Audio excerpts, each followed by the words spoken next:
भारत का संविधान और भारत की न्यायपालिका बार बार कहती है कि भारत में कॉमन सिविल कोड होना चाहिए।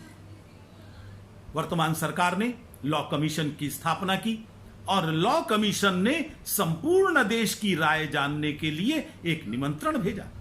यह स्वागत योग्य कदम है। इससे बड़ी लोकतांत्रिक व्यवस्था नहीं हो सकती।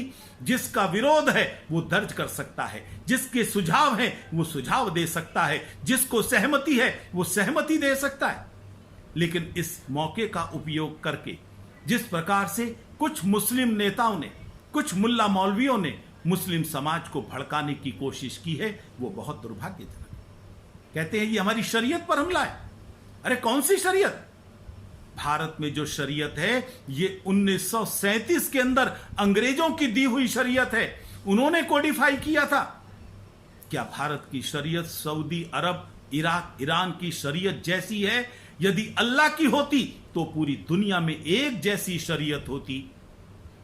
मुस्लिम समाज को शरीयत के नाम पर भड़काना बंद करें। क्या आप नहीं चाहते कि आपकी बच्चियां 3 तलाक के डंक से मुक्त हो सके?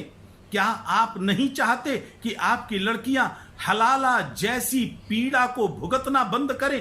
क्या आप नहीं चाहते कि मुत्ताह निकाह के अंतर्गत अरब के शेख जो आकर 12-13 साल की कमसिन बच्चियों को कुछ दिन के लिए यौन शोषण करते हैं, अपने साथ वेश्या के तौर पर रखते हैं और फिर छोड़कर चले जाते हैं, उनको इस परंपरा से मुक्ति मिले और मुस्लिम समाज की लड़कियां भी बाकी समाज के साथ कंधे से कंधा मिलाकर आगे बढ़ सके?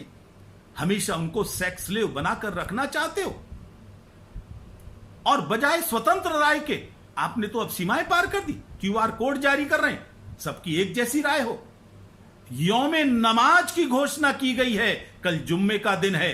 पूरे देश का मुस्लिम समाज सड़कों पर उतरे, नमाज करे और विरोध करे कॉमन सिविल कोड का।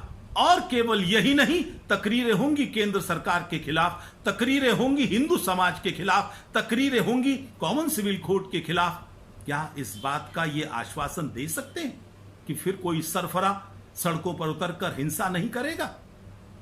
बजाय इस चीज की ओर ध्यान लगाने के उन्हें इस बात का ध्यान रखना चाहिए अब जरूरत पड़ रही है मुस्लिम समाज की लड़कियों को भी आजादी मिले, एक नया परिवर्तन आना चाहिए और मुस्लिम समाज भी सशक्तिकरण की दिशा में बढ़े।